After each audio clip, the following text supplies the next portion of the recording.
Caitlin, could you tell us a little bit about your eye, the hit, if it affected you, how it affected you, and through the rest of the game? Thanks. Obviously a tough time for that to happen. I got some really good looks. I felt I had three wide open threes in the first half. Overall, Coach said in the locker room, we were down 3 the first quarter, down 5 second quarter, and then lost by 3 in the third. We were right there, and I felt like we just played a crappy game. Caitlin Clark just dropped a bombshell about her eye injury. You won't believe what she said after that brutal playoff game. Was it really as bad as it looked? Or is there more to this story? Picture this. It's the playoffs, the crowd's going wild, and the Indiana Fever are in a do-or-die situation. Clark's on fire, leading her team when, bam, she takes a finger to the eye. With no whistle.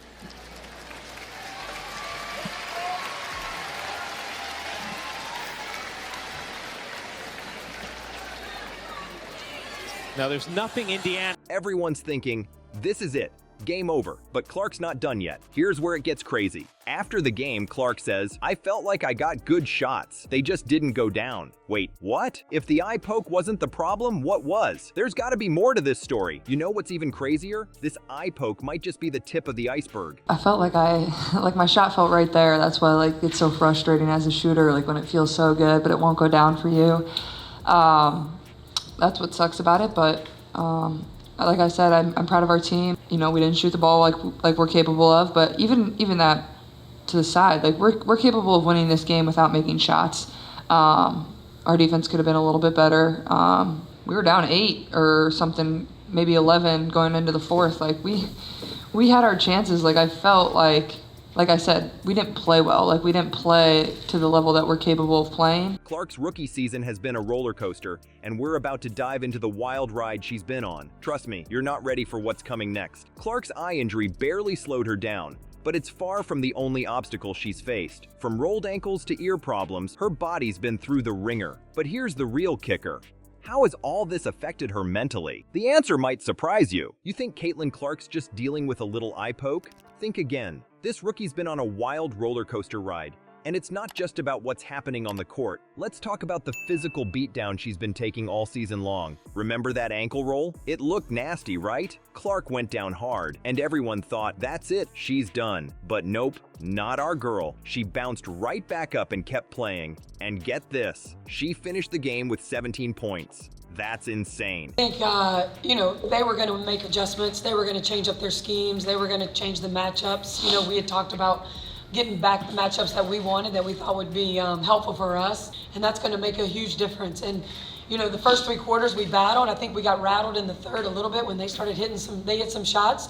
But then we kept making shots, and then we really, that fourth quarter, we stopped scoring. And I'm pretty sure, like Caitlin said, when we go back and look, there was some wide open shots that would have given us even more assists right there. So, whatever matchup they come with, I still think we had some good looks. We just have to do a better job of that 50 points in the paint. But here's where it gets really crazy. After the game, Clark actually said, "I saw the replay, I look really soft. It wasn't that bad of a turn, but it hurt." Are you kidding me? She's out there playing on a busted ankle and she's calling herself soft? That's the kind of toughness you can't teach. And that's not even the worst of it. Remember that game against the New York Liberty? Clark took a hit to the ear that was so bad. She couldn't even come back to finish the game. That's gotta mess with your head, right? But here's the thing about Clark. She's not just physically tough, she's mentally tough too. You know how many rookies would have crumbled under all this pressure? But not Clark. She's out there game after game, giving it her all, even when her body's screaming at her to stop. And let's be real, it's not just the injuries that are tough. The Fever aren't exactly crushing it this season. But is Clark complaining? Nope. Instead, she's saying stuff like, "I think it's a good learning opportunity not only for basketball, but for life." That's some next level maturity right there. You gotta wonder though, how does she do it? How does she keep pushing through all these setbacks? It's not just about physical pain. It's about the mental game too. Every time she steps on that court, she's got the weight of expectations on her shoulders. This is playoff basketball, and that's just, we've got to be able to handle when it gets chaotic. We've got to be able to handle it. We've got to have, when things aren't going our way, when we need to, slow it down and take a good shot. We had some great looks, both in transition and also in the half court. Like Kelsey said, my gosh, we're going to figure it out, and we've got another opportunity on Wednesday to come back and then take this thing home. One bad game and the critics are all over her.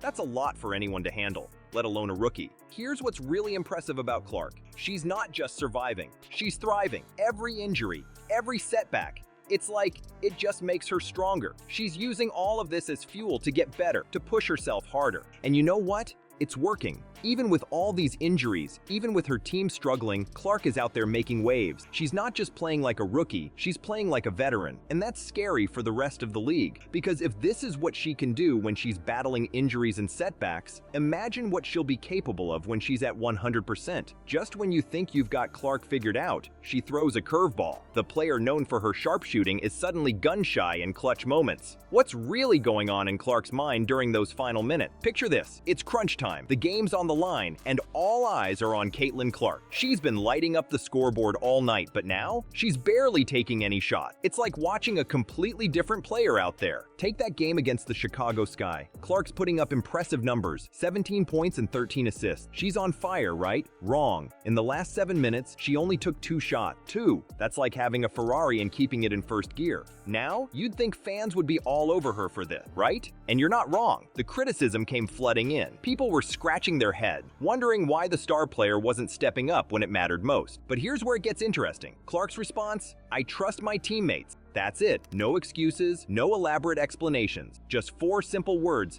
that tell us everything about what's going on in her head. You see, Clark's not just thinking about herself out there. She's thinking about the whole team. She's not trying to be the hero. She's trying to make everyone around her better. That's some next level thinking for a rookie. But here's the thing. Is it the right move? Her coach, Christy Sides, doesn't seem to think so. Sides came out and said, "I never want her to not be aggressive and take shots." That's coach speak for, "Caitlin, we need you to shoot more."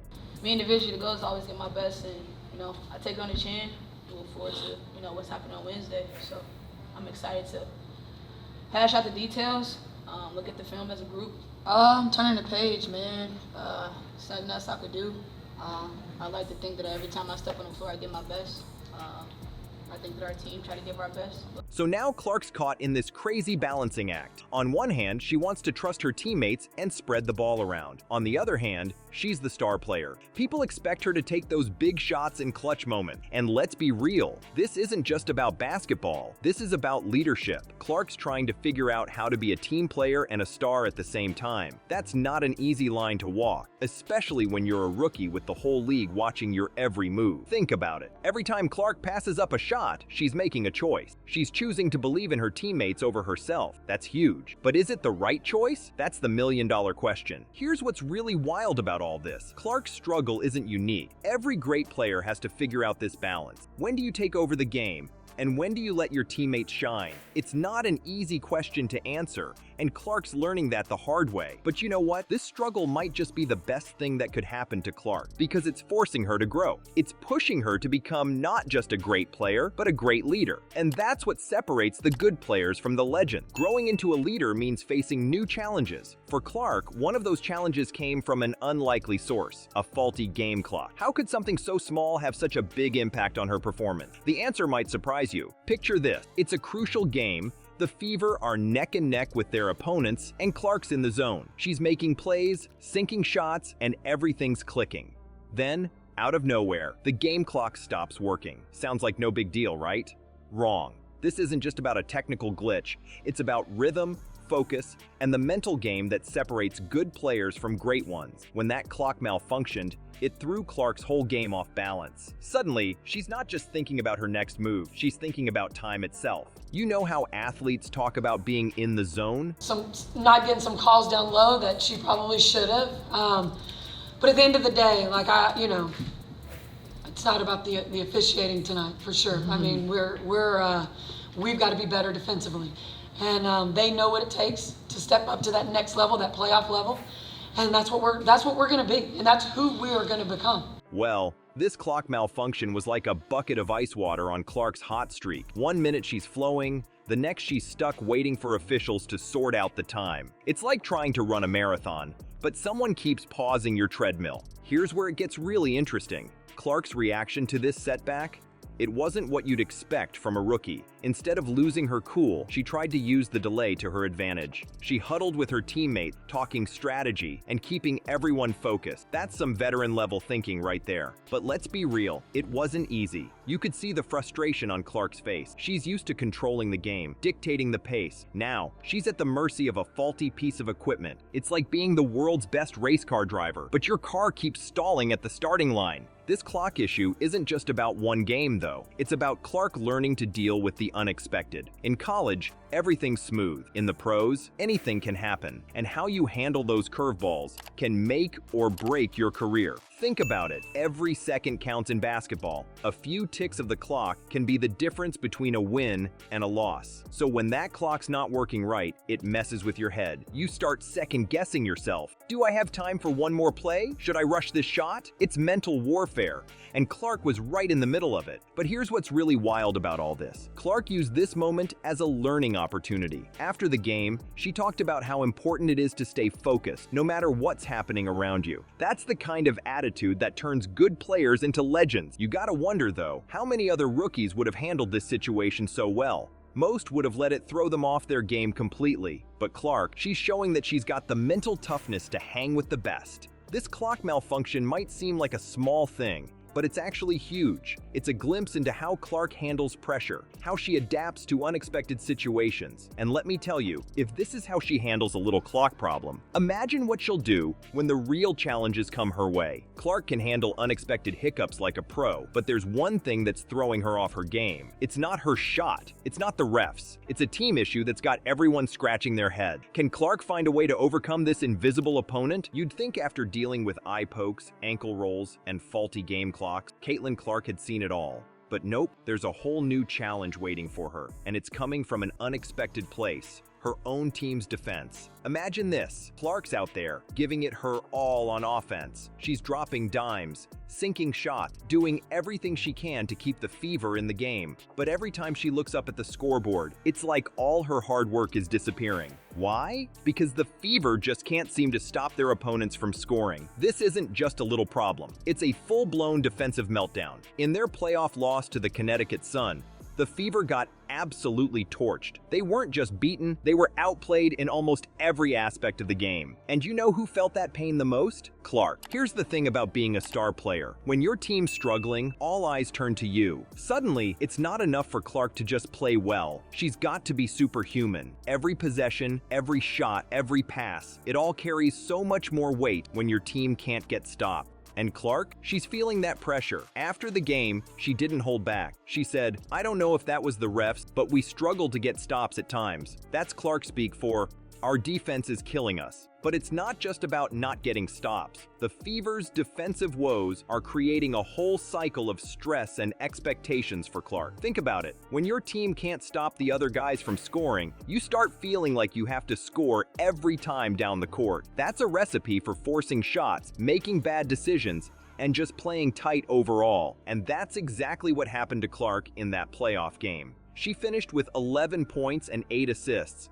Not bad numbers, but not the Clark we're used to seeing. After the game, she admitted, "I felt like I got good shots. They just didn't go down." That's the sound of a player feeling the weight of her team's struggles. But here's where it gets really crazy. The Fever's defensive issues aren't just about not guarding well. They're making rookie mistakes all over the court. In that same game against the Sun, they gave up 6 offensive rebounds in the first quarter alone. Sick! That's like giving the other team free points. So now Clark's not just dealing with the pressure of scoring. She's also got to worry about boxing out and grabbing rebound. It's like asking a Formula 1 driver to also be the pit crew. But you know what's really impressive about all this? Clark's not just complaining about the problem. She's trying to understand it. She's talking about getting stopped, about rebounding, about all the little things that go into winning basketball games. This isn't just a scorer looking at her own stat. This is a player who's starting to see the whole picture, and that's huge. Because it shows that Clark's not just developing as a player, she's developing as a leader. She's starting to understand that winning isn't just about how many points you score. It's about defense. It's about rebounding. It's about all 5 players on the court working together. Caitlin Clark's rookie season, it's been a wild ride. She's dealt with injuries, pressure, and team struggles. But you know what's crazy?